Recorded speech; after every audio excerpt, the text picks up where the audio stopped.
Hello viewers, welcome to UN Autonomous College. Today we can discuss the concept of constructors in Java. We know that what are the different outlines of that constructor concept. First of all, we can learn introduction to constructor, then we can learn rules for creating Java constructor, then we can learn types of Java constructor, then example of Java constructors, then what is the meaning of constructor overloading. At last we can learn difference between Java constructor and Java method. First of all, we can learn what is the meaning of constructor, or we can say introduction to constructor. In Java, a constructor is a block of code similar to the method. It is called when an instance of the class is created. At the time of calling constructor, memory for object is allocated in the specific type of memory. We know that a constructor, especially it is a one type of special method which is not equivalent with your normal method. With the help of that special method, we can add some initialized values in it. Next, we can learn that it is special type of method which is used to initialize the object. Then every time an object is created using new keyword, at last one constructor is called. So it calls a default constructor if there is no constructor available in the class. In such case, Java compiler provides a default constructor by default. We know that whenever a user is adding a method in a specific type of class, in that moment that method is always invoked through an object. First of all, a user can create an object. With the help of that object, user can call that default method, means that predefined or adding user defined method, that may be input, that may be display, that may be any type of method in our program. But in our constructor, it can automatically invoked when an object is created in it. Next, we can focus on that node point. In the node section, it is called constructor because it constructs the values at the time of object creation. We know that whenever object is created, in that time a constructor is automatically invoked in your program. So it is not necessary to write a constructor for a class. It is because Java compiler creates a default constructor if your class does not have any. Actually, if a program does not contain any type of constructor in that time, automatically default constructor is created in our program and it is automatically invoked by a compiler inbuiltly, means implicitly, which is not displayed in our external side of a program. So next we can learn what are the different rules are related with that constructor. First of all, we can learn generally there are three rules defined for the constructor. First rule, that is known as a constructor name must be the same as its class name. That means whenever user is creating any type of class, that may be a circle, that may be art, that may be a car, that may be a bike, any type of classes with a class name is created. For the class name, we can create a constructor, and the class name and the constructor name should be equal. If a class named as a bike, then constructor name also named as a bike, and also it is morely related to case sensitive.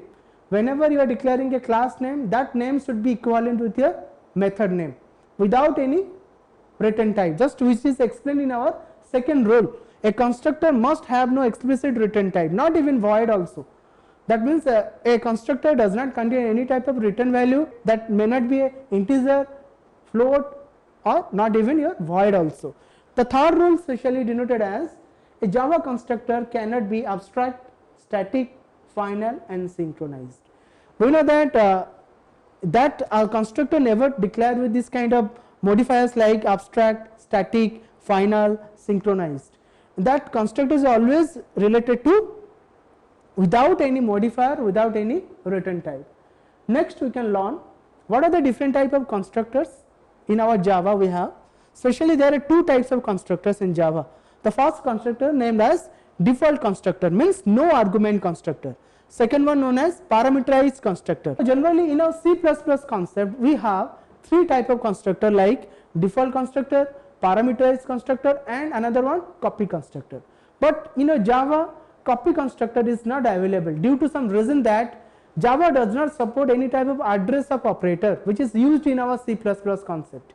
Because whenever you are using any type of copy constructor, you must pass the address of that object and from a calling function to a call function. In your call function, we have a parameter that is receive that object parameter, and that time we are using that ampersand. But in Java we have never used this kind of symbol like ampersand, or we can say address of operator, because Java is never support pointer concept. That's why in Java we never support the concept of copy constructor. Only we have default constructor, or we can say parameterized constructor.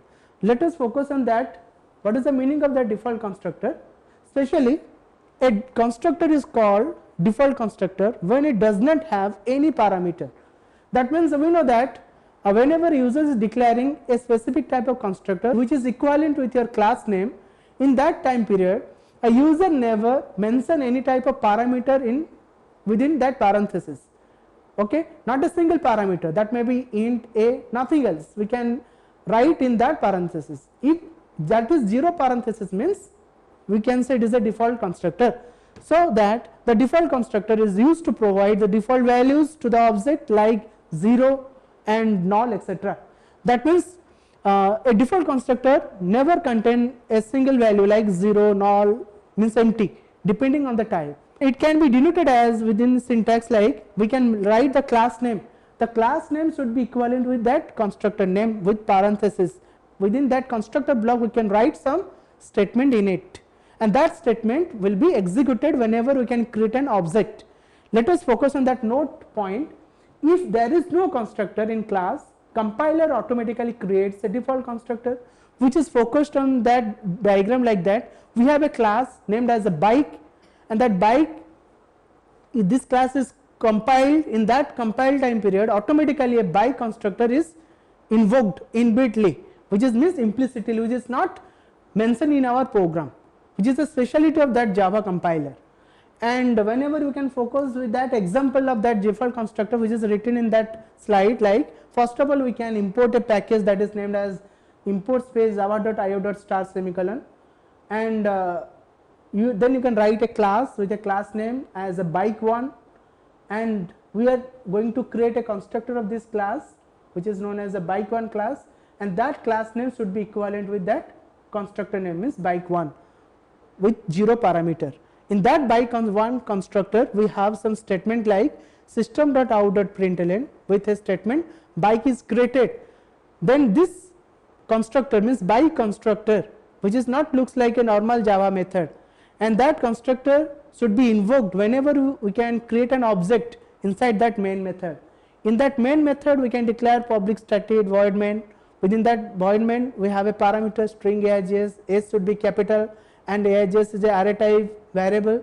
In that method we have a statement which is specially used as a for the creation of an object and named as a class name. Then we are writing the object name, the named as b equal to new keyword. Then we are writing the constructor name that is known as a bike1. Whenever this statement is executed, in that time automatically that constructor is invoked. Whenever user is going to creating an object, in that time that constructor is automatically invoked. This is a by default process. There is no need to write any object name dot operator to invoke that constructor. Whenever user is going to create an object, in that time a constructor is invoked automatically. Next we can focus another example of that default constructor. We have a program, that program specially denoted as write a Java program to find out area of a circle using default constructor. But how to write it, which is already displayed in our slide. First of all we can import a package, import space java.io.star semicolon. Just that means we are specially importing the IO package, and if you want to make it as a dynamic, then you can import another package, import space java.util.star semicolon. If there is no need to write any dynamic relevant code, then in that case we never to write that util package, the simple default assignment in it. Then we can create a class, and that class named as circle ex, and then we can creating some float type value. Suppose first variable named as pi, then radius, then area. There are 3 float type parameter or float type data member, or we can say field declaration. In it we have a constructor named as a circle ex, which is that constructor name should be equivalent with that class name with 0 parameter, means it is a default constructor. Especially a default constructor or any type of constructor is using for the special initialization purpose. If a user want to initialize some values in that variable, in that time period a user must write that type of constructor concept. In that constructor we have a statement like pi equal to 3.14f. That means a float constant is assigned to that variable named as pi. So it is relevant to your constructor, means you are initializing some values or constant in that variable, and next we are writing some Java method, means normal method which is not related to constructor, that is named as the input method, and that input method contains some statement like radius equal to 2.5f. That means we are at the time of declaration we are assigning some value in it, that means 2.5f, because of f denoted as a float constant. If you are remove that f, now it is considered as a double constant, which is an error, because a radius is known as a float type variable. In that time you must write 2.5f. If you remove that f, it is now considered as a double. That is why you must write in that way. If a user want to make it as a dynamic, in that time period user must to import a package util, then write some scanner class in that input method. In this section, in the block of that input section, we can write scanner space sc equal to, you can write any name, not only sc, then sc equal to new scanner. Within that scanner parenthesis we can write a parameter like system.in, s should be capital, dot in the lowercase letter, then we can end that statement with semicolon. Then we can use radius equal to sc dot next float method, which is can automatically take the input from your keyboard at the time of execution, which is also possible through scanner class. The next we have another method that is named as a display area.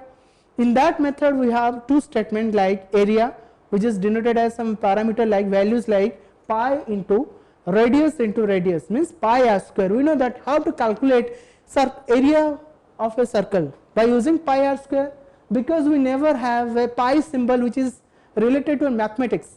That's it is a programming concept. In that time we can write the pi, in that pi we can assign some constant that is denoted as 3.14f. Now we can write here pi into radius, means r radius square. Otherwise we can write some, take the help of math class which contains some power method. We can dynamically also find out that power of radius, but we can simply write pi equal to, means 3.14f, which is used in that area expression, pi into radius. Then you can write the statement, means system.out.println area of circle plus area. Here plus is used as a concatenation, that means area of a circle is considered as a string type. In that string type we can add that area variable, means area variable contains some constant in it, which is concatenate with that string area of a circle. At last we can write that main method public static void main, which is written within a single class. Same program can be written with the help of that two classes. One class contains the circle logic, area logic, then another class contains public static void main logic. In that public static void main we have a object, or we have a class that is known as circle ex. We can take the help of that class name, then we are creating an object CIR equal to new circle ex, and circle ex considered as a default constructor. Then you can write the CIR is an object and we are invoking that input method. Then whenever this line is executed, automatically control shifted to that input method. But whenever user is going to create an object CIR, in that time that circle ex constructor is automatically invoked, and in whenever a constructor is invoked, in that time pi contains some value 3.14, and whenever you are invoking that input method with the help of an object that is written as CIR dot input, at that time the control is automatically shifted to input method. The first input method is invoked, then radius statement is executed with some constant 2.5f. After that control automatically shifted to next statement like CIR dot display area. This display area method is automatically invoked, control shifted to top of that main method display area section. Then inside that method we have some statement like area expression. That area expression is executed, then your system.out.println statement is automatically invoked. Whenever these two statements are executed, finally we have the answer on our output screen, area of circle, whatever you are getting according to your radius input value. So next we can learn what is the meaning of that parameterized constructor in Java. We know that it is one special part of that constructor, like a constructor which has a specific number of parameters is called a parameterized constructor.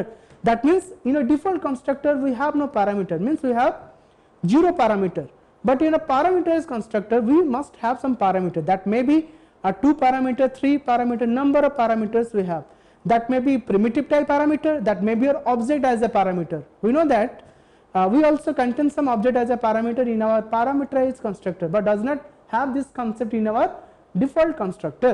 So why use that parameters constructor? Especially that parameters constructor is used to provide different values to distinct object.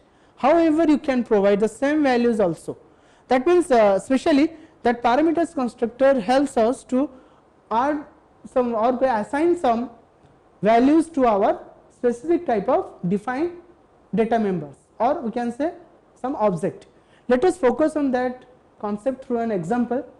The first example denoted as a just to display some name of student, like the first of all we can import package like java.io.star semicolon, then we can declare a class with a class name as student parameter ex. In that class we have two data field int id, then we have another means field that is named as string name, then we have a parameters constructor student parameter ex is equivalent to that class name, and then in that class name we have two parameter like I and n. I is denoted as an integer type, n is denoted as a string type. We have two type of parameters in that student parameter ex. Then we can inside that constructor we have two statement like id equal to I, means suppose we are receiving that is known as a formal argument which is stored in that I variable, and that argument or that constant is automatically shifted to id, means id is going to be integer type parameter, or you can say integer type variable. Next we have a name is another type variable which is related to string type. Then the formal means the actual argument is transferred to string n, which is considered as a formal argument. The value of n is automatically transferred to name equal to n. In that section the value of n which is received from your calling function parameter which is shifted to your name, which is declared inside your class parameter. And next we have method like that void display method. There is a user defined method, means Java method, normal method is not related to constructor. In that method we can display the id of that student as well as its name. Next in that class we have another main method which is declared as a public static void main with parameter string args, which args is array type. In that main method we have two object, first s1, next s2. Then how to create that object? Then first of all we can write student parameter ex, then we can create an object s1 equal to new with the class named as student parameter ex, which is related to your parameters constructor. How to know that? Because in that parenthesis we have two type of parameters. Was the 111 means 111 is the integer type, and Sujit which is written as a double Q2, it is a string type which is automatically invoked to your constructor like int I. In your I we can store 111 means 111, then your n stores Sujit, then I is transferred to id, n is transferred to name. Next parameter we have like that object s2, in that time period automatically a constructor is invoked. In that case 222 is automatically transferred to I variable, then is which is transferred to your id variable which is declared inside your class data member. Then rn is also transferred to n, it is transferred to name variable. Then we want to display the value which are stored in id and name by using an object. Suppose the user want to display 111 and Sujit, in that time user must to use the object of that class, that means s1 dot display method. Whenever a display method is invoked, in that time we can get a result as 111 and Sujit.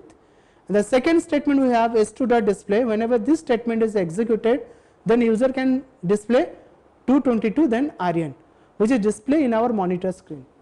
Next we can discuss slide in the example 2. We can use object as a parameter constructor, means we can receive in a previous slide, in a previous example we are generally receiving some parameter like primitive type, that integer and string type, but in this slide, in this example we can catch or can receive that parameter which is related to an object. It is known as object as a parameter, which is not equivalent with your copy constructor, because in that slide we never contain is an ampersand, which is known as the address of operator. Let us focus on that slide. It is related to object as a parameter. First of all, we can declare import with named as java.io.package. Then we can write a class name which is named as student object parameter. In it we have a parameter like some data member like id and name, same thing which is related to your previous slide. And then we have a constructor that is declared as student object parameter with two parameter int I then string n, and these two parameter can be transferred to your or copied to the class variables or instance variables of that class like id and name. Id store I, name store n. And similarly we have another parameter like which is declared as the object parameter, and first of all we can declare as a constructor which is equivalent with your class name. In that class name we have a one type of an object, and we are receiving a parameter as an object. Then we can declare a similar class name student object parameter. Then we can create an variable that is named as std. Next, in this parameterized constructor we have one two statement like id equal to std dot id, then name equal to std dot name. That means those object are transferred to this std which is in your program. That object value must be shifted to your id and name. That's why we are writing in this way. Next, we are creating that method like display method. In that display method we are writing a statement like system.out.println. In that method we are printing the id and name of that student. Next, we are writing that publish static void main in a single class with some parameter string args. In that main method we are declaring object of s1 and s2. The first object denoted as student object parameter s1 equal to new student parameter with two type parameter means 111 and current. That means whenever this statement is executed in that time, the first constructor which is denoted as int I string n, that means 111 is transferred to I and current is transferred to n variable. Then automatically that I is assigned to id variable and n is assigned to name variable, which is performed through that s1 object. Similarly, the next object is invoked like student object parameter s2 equal to new student object parameter with s1 means s1 is an object. That object is transferred, or you can forward from your calling section to call section. In that time automatically this section is executed student obj parameter, and we have a parameter like string means object type parameter std. In std we can store s1 object value which is referenced as std, and then we can write here std dot id, then std dot name. Std dot id is assigned to id variable which is declared in a class, then std dot name is assigned to name variable which is declared inside that class. Next, we have a statement like s1 dot display method. Whenever this line is executed, in that time we can getting an output like means 111 then current. Similarly, whenever say last statement is executed s2 dot display method, in that time we can also getting the same values because the first values is copied in your second object in your s2 through an object as a parameter, so that there is no copy constructor in Java actually. However, we can copy the values from one object to another like copy constructor in C++. So that in your Java concept we can specially prefer to object as a parameter, which is through which you can forward some object values from one object to another object through this parameter constructor. Okay. Next, we can focus on that constructor overloading concept.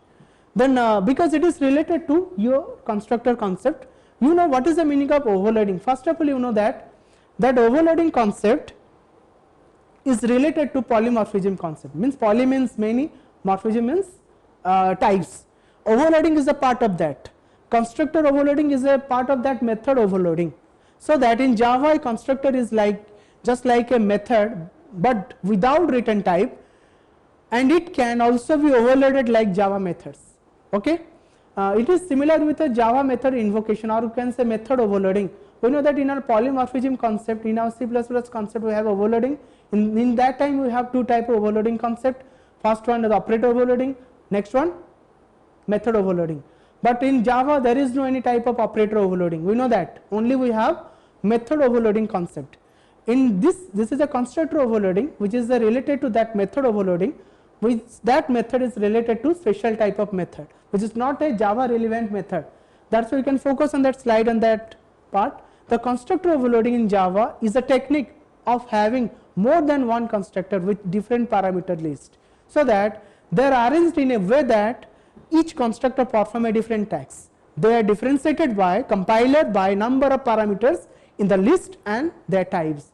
That means in a single class we can declare number of constructors, but how is it possible? We know that it is only possible to the different type of parameters which is type, otherwise it is number. Whenever first constructor contains single parameter, but second constructor contain two parameter, third constructor contain three parameter, fourth constructor contain object as a parameter, but three means four type of constructors, name same but parameter different. That's why it is denoted as a constructor overloading. Let us focus on that example of constructor overloading. In that program we are using that package like import-space java.io.star semicolon package. Then we can writing a class with a class name student overload. In that class we have three parameter like one id parameter, or you can say id variable, then name variable, and is a string type, and age variable is a integer type. Now we can declare student overload which is a constructor part, and that constructor should be equivalent with your class name. In that constructor we have two parameter int I and string n. In that constructor we have two statement, id equal to I means I value is assigned to id, then n value means string type value is assigned to name, and name is also string type. Next we have another constructor which is denoted as student overload, but here written as a student 5, but it is actually student overload. In that constructor we can have three parameters like int I, then string n, then int a.